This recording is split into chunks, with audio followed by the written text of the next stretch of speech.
OBS. Alrighty. Babies.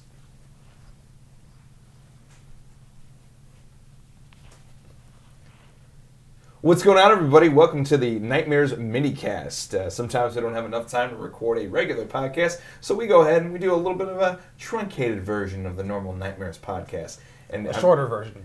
Truncated version, shorter version. A mini version. A mini version. Whatever you want to say, whatever kind of synonyms you want to use for smaller, that's fine too. In the Nightmares podcast... I use big words sometimes. And in the Nightmares podcast, where we talk about all things horror, movies, music, comic books, television shows, whatever the fuck we want, we talk about it right here. And today we are talking about the Universal monster movies, which I know very little about, but the two gentlemen that are hanging out with me know a lot more than I do, so they're going to be doing most of the talking. Zach is... We are not uncultured like you are. Apparently. And Zach has no camera today, but he is pushing the buttons back there. We really appreciate what he's up to. Say hello to the lovely people, Zach. So, without further ado, we have the usual suspect of Brandon Rakowski. Wave to the camera, Brandon. Say hi. I gave a nod. You give a nod? Is that good enough? A nod. All right. And then also, we have coming back to the Nightmares podcast for the first time since the fucking pandemic, when we talked about grindhouse films and exploitation movies, is my roommate, Mr. Vinny Pritzko. Pritzko. Yes, that is correct. Pritzko.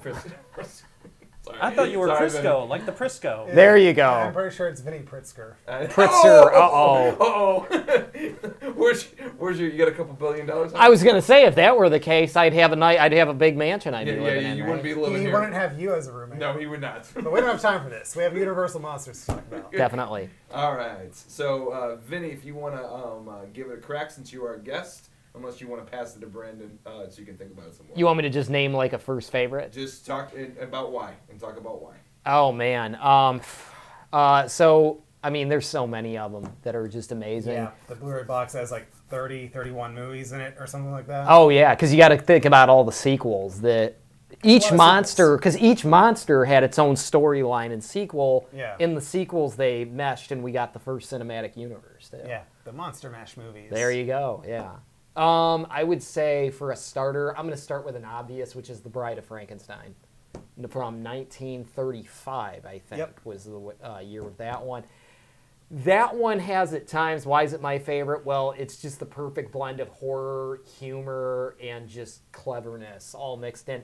And it's interesting, it's really a great study of Karloff as the monster. You don't even get the bride. I mean, the bride's a cool aspect of the movie, but you really actually don't get the bride until like the last couple minutes. What, 10 minutes maybe of the film? Less than that. Less than that? Less than Wow. that. Okay. Like, she barely has any screen time. Wow. Yeah. It's for such an iconic monster design. Exactly. Yeah. You almost wish she had like another movie that followed her. And I don't believe she comes back in any of the sequels either. She doesn't. No. Yeah. No. But everybody knows who that is. You know, that wacky hairstyle. Yeah. The actress that played the bride, though, also played Mary Shelley in the prologue yes, she to the did. movie as well. Which is really cool that they like added on that little tidbit. And what's cool about that movie is too, if you see you need to. This is the way I love watching it. Is in recent years I love taking the original Frankenstein with pretty much the same cast. You have Karloff as the monster. Colin Clive is an British actor who played the doctor, plays Dr. Frankenstein. And the first movie, it's only like an hour long, I think. An hour 10. Hour 10, maybe, from 1931, I think, on that one. So that one, The Bride of Frankenstein picks up directly where that one leaves off. So you can literally almost watch them in a way as like one full extended movie. Well, the interesting thing is if you read the book Frankenstein, which is nothing like the Universal movie. Right. At all. In case you're planning on watching these, know that. There is a subplot about the monster does want a bride in the book. So that's kind of what inspired Bride of Frankenstein, is that little idea. It's nothing like in the movie at all. Because I was going to say, I think in the book, I don't think we even get the bride doesn't get brought to life. I think her body gets destroyed when the monster confronts the doctor. Yeah, I haven't read the book since high school. Yeah, that's when I read it too. Yeah, there's some interesting stuff. Like there's a whole expedition in like the Arctic or something like that. Yeah. Oh yeah. Yeah. And that's where the monster where it ends. Too. Yeah. And the monster can like legitimately speak and everything. Right. And yeah. the Kenneth Branagh version is probably the closest adaptation I can think of to the book. Probably. But it's far from the best movie of Frankenstein. Probably. And a fun thing about this movie, The Bride of Frankenstein, it's the only Universal Frankenstein movie where the monster gets full speech and dialogue. Yep. He learns to talk a bit in it. It's kind of like broken it's kind of broken speech because it's supposed to be more like, he doesn't just learn speech overnight, but it works for the movie. And Boris Karloff gives a great performance as the monster, of course. And didn't a couple of weeks ago you guys try to do the timeline for the Universal? I did, Monsters? yeah. Because Brandon tried to do the Texas. I'm sorry, didn't try. He successfully did the Texas Chainsaw Massacre timeline. And then Vinny's like, you know what? I'm gonna get on this action, and I'm gonna explain the Universal Monster timeline. Yeah, which also doesn't make any sense either. Well, it's actually not too bad, Ed. There's only like a couple in there that are a little. There are discrepancies, but it's nowhere near. The clusterfuck? The mess that Texas Chainsaw or Halloween are. The word that Brandon's looking for is clusterfuck. That's the word. That's the correct word. And then you got the Friday the 13th timeline. Where what is it? Where 12? We're not here to talk about timeline. Exactly. Stick to Universal. It's a lot simpler. We don't want to extend this Minicast. Well, we can at the end of this. Maybe we can even brief over the timeline of these movies. Please no. You don't want to? It's easy, but please no. Well, let's just say Frankenstein is really like one of the earliest parts of the timeline. I'd say like. Bride of Frankenstein's kind of like the third movie if you put together in the timeline, preceded by Dracula and Frankenstein. That's like my first one, definitely. What about you? What's another one for you? I really like the first Frankenstein, but we kind of covered that a little bit in talking about Bride. Of course, the Bela Lugosi Dracula is a classic. Yeah. Oh yeah. Recently, because of the remake. In 2020, I watched The Invisible Man recently, and that's a really good one. Oh, that one's great. In case you guys didn't realize, Vinny actually hijacked Horror Facts of the Day one time, and he actually did a fact on the Bela Lugosi Dracula. So if you have not seen it, I will give it to Zach, who uploads our podcast, and he can put it in the link below. It was kind of fun. Yeah, not going to repeat it here, but check it out on that. But yeah, The Invisible Man had some excellent special effects. Oh my God. Still hold up. It's amazing. Yeah. I couldn't believe watching that even as a kid. Like, this is 1930, what was it? Three, and okay. One thing I really think is really funny about the original Invisible Man is when he's completely naked, because he turns invisible but his clothes don't. Right. So he's completely naked, running in the snow. You have footprints in the snow, but they're not footprints, they're shoe prints. That's right, yeah.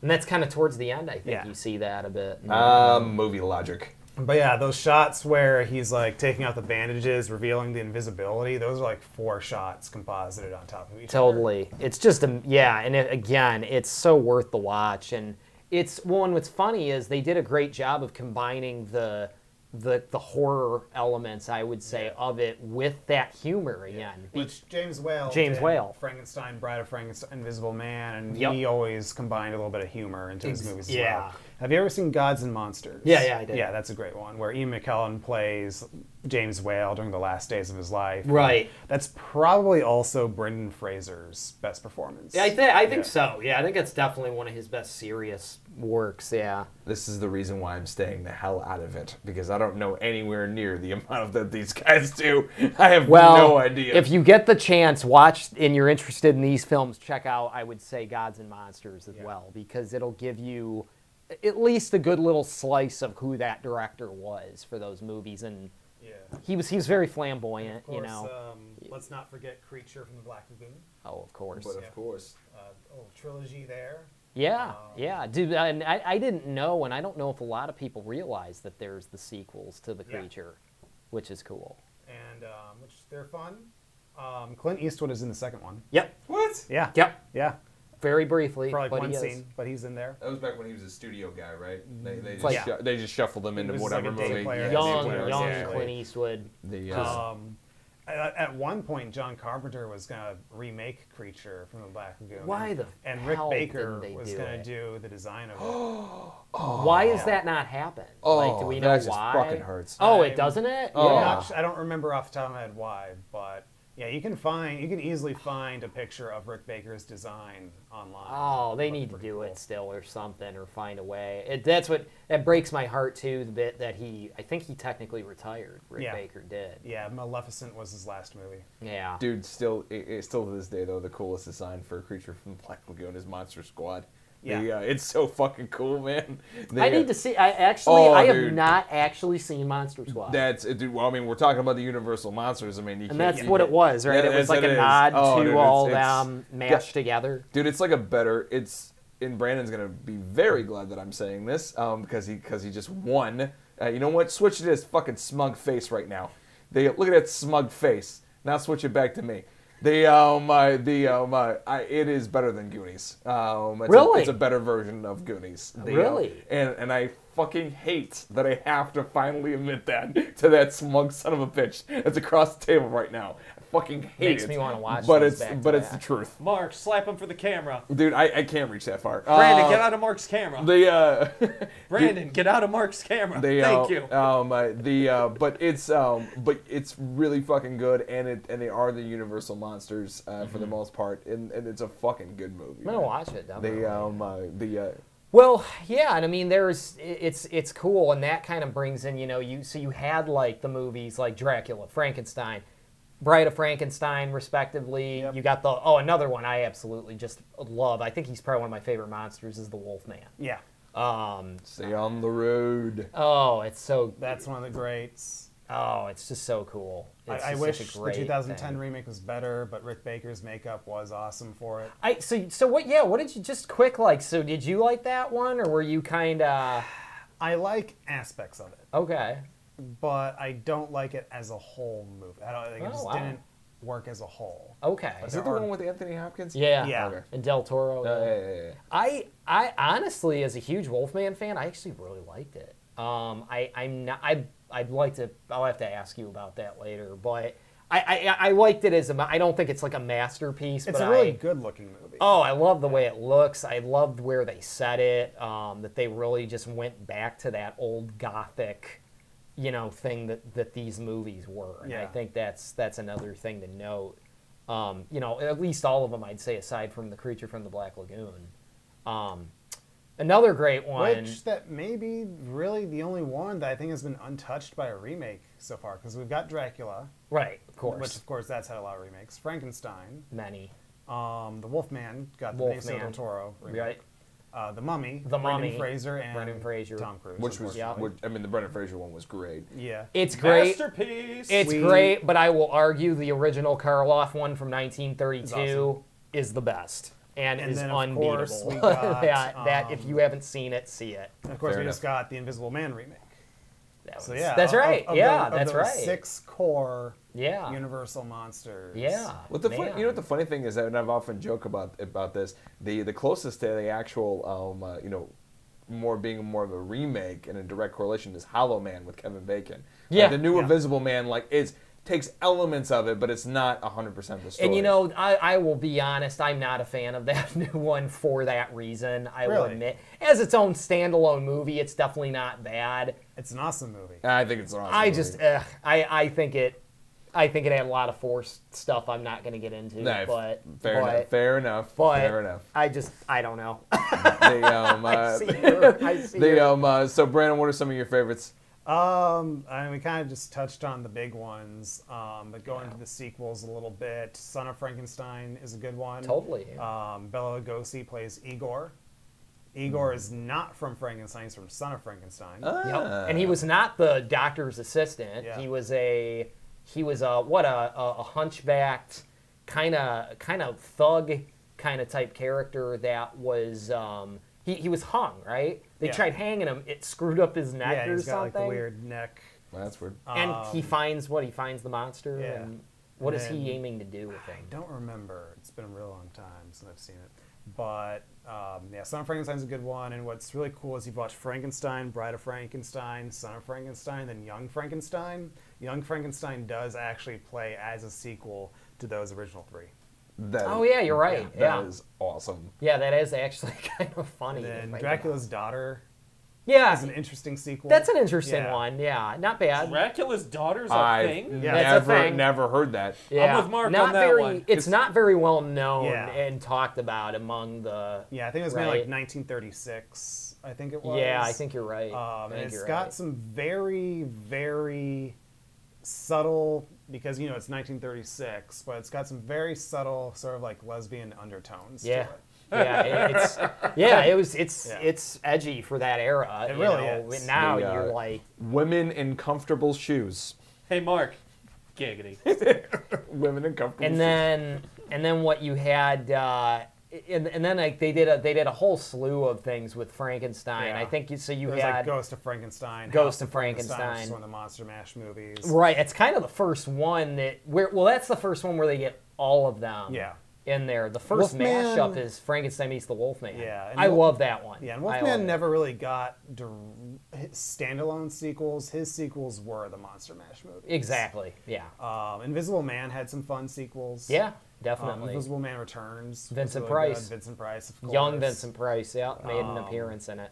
Well, not made an appearance. I mean, he was the Invisible Man in that version. And special effects just kept getting better Yeah. for that. The Mummy sequels are probably the worst sequels overall. Yeah, you feel so? Yeah. I didn't mind a couple because they were almost like in a way they were almost like a reboot Yeah. of the Karloff one, because the Karloff one he plays the famous mummy Imhotep, Yeah. which is also the mummy in the Brendan Fraser one. And what year is the first one? 99 or 99. something. So that is Karloff's mummy technically, but in the sequels they switched it to a mummy named Karis, I Yes. think. Yeah. And I think it was Lon Chaney Jr. who played him. He played him. You know, it's weird. He played him in the. So there's 4 of them. Yeah. He played him in the later 3. The very first one was played by a stunt guy named Tom Tyler. Okay. And he was I think the mummy's cool. Like, I think he's really cool looking, but I would agree that Yeah. it's like the substance really got Like they were the lost. cheap, let's get some sequels churned out Yeah. type movies. What's that old saying? I I don't don't. need it good, just need it Thursday. Yeah, and then the Creature sequels are fun. They're kind of cool. They're yeah. fun. They're cool. And then I barely seen any of these. My favorites are the Abbott and Costello ones that make fun of them. Preach it, Mark.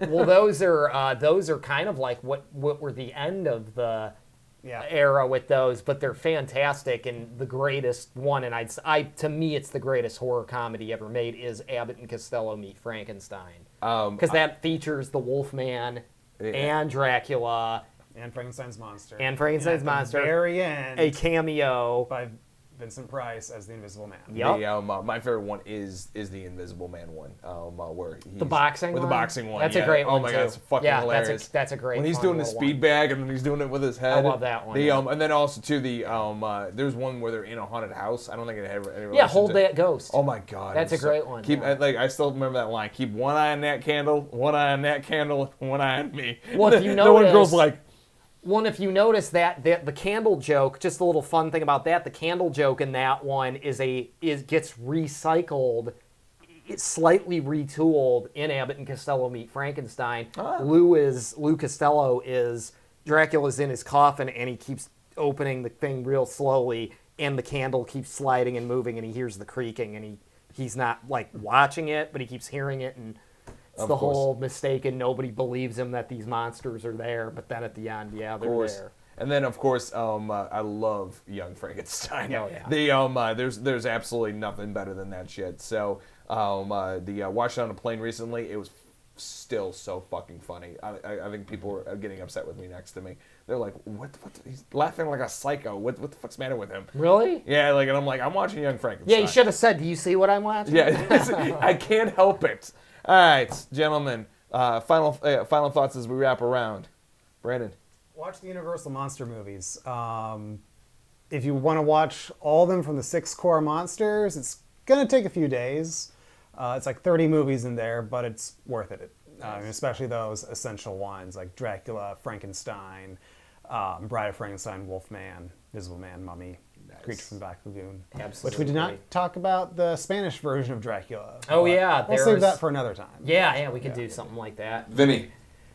Again, I can't say it better. He couldn't have said it better. It's, you got to watch these movies if you have not seen them. Are they black and white? Yes. Are they short? Yeah.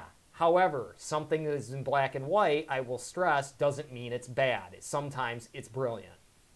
And one more tack on for my final thoughts. After you watch Dracula, watch the Tim Burton Johnny Depp movie Ed Wood. Oh my God, yes.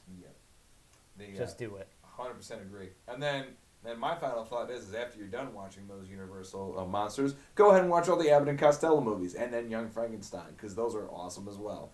And then maybe Monster Squad. And then definitely Monster Squad. That's the one I need to see. Definitely Monster Squad. So, that being said, thank you so much for hanging out with us at the Nightmares Podcast. If you'd be so awesome to stab that like button, smash that subscribe, and click that little dinging bell to be notified every time we drop amazing content right here in MHN. And if you've already smashed the subscribe button, go ahead and smash the share button. That would be really awesome. Brandon, tell them where they can find us as well on social media. You can find us on social media at Midwest Horror Network on Facebook, Instagram, YouTube, and Slasher. says the off-screen Zack. As he switches between them. Then back to me real quick. Thank you so much checking out this mini cast. We will see you next time on the Nightmares Podcast. Bye, guys.